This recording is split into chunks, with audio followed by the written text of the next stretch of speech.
પછી સ્વયં પ્રકાશાનંદ સ્વામીએ પ્રશ્ન પૂછ્યો, જે ભગવાનના ભક્ત હોય તે ભગવાનના ધામ જે વૈકુંઠાદિક તેને પામીને પાછા પડતા નથી એમ ભગવાને ગીતામાં કહ્યું છે, અને જે પડતો હશે તે શે દોષે કરીને પાછો પડતો હશે?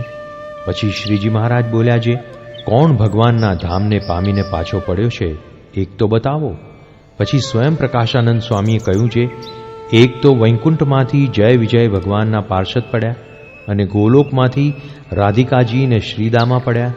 ને પછી શ્રીજી મહારાજ બોલ્યા, જે જય વિજય પડ્યા એ તો ભગવાને પોતાના સંતનો મહિમા દેખાડવા સારું પાડ્યા છે.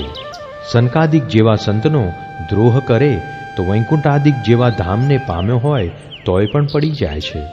અને જય વિજય તો પાછા ત્રીજે જન્મે ભગવાનના વૈકુંઠ ધામમાં પહોંચ્યા માટે એ કંઈ પડ્યા ન કહેવાય, એ તો ભગવાનની ઈચ્છાએ થયો.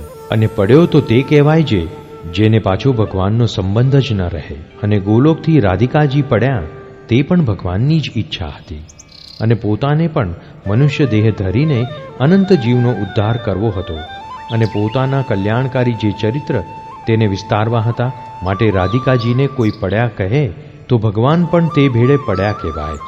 તે સારું, ભગવાનની ઈચ્છાએ જે ગોલોકથી પૃથ્વીને વિશે આવ્યા એ તે કાંઈ પડ્યા ન કહેવાય.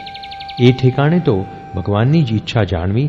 તે ભગવાનની ઈચ્છાએ તો અક્ષરધામમાંથી પણ દેહ ધરે, અને જડ હોય તે ચૈતન્ય થઈ જાય, અને ચૈતન્ય હોય તે જડ થઈ જાય. કેમ? જે ભગવાન તો અતિ સમર્થ છે, તે જેમ કરે તેમ થાય. પણ તે ભગવાનની ઈચ્છા વિના તો ભગવાનના ધામને પામીને કોઈ પડે જ નહીં. અને જે પડે છે તે તો આધુનિક અપક્વ ભક્ત હોય, તે સાધન કાળમાંથી જ પડે છે, તે તો યોગભ્રષ્ટ કહેવાય. પણ વૈરાગ્ય, આત્મનિષ્ઠા, ભગવાનની ભક્તિ અને બ્રહ્મચર્યાદિક જે ધર્મ તેણે કરીને જે સિદ્ધ થાય તે તો જેવા શ્વેતદ્વીપને વિશે મુક્ત છે તે સરખા છે, તે તો કોઈ કાળે પડતા નથી. જય સ્વામિનારાયણ દયાળુ. આપને આ વિડિયો પસંદ આવ્યો હોય તો અમારી ચેનલને સબસ્ક્રાઇબ કરો, લાઈક કરો અને દરેક સત્સંગીઓને શેર કરો.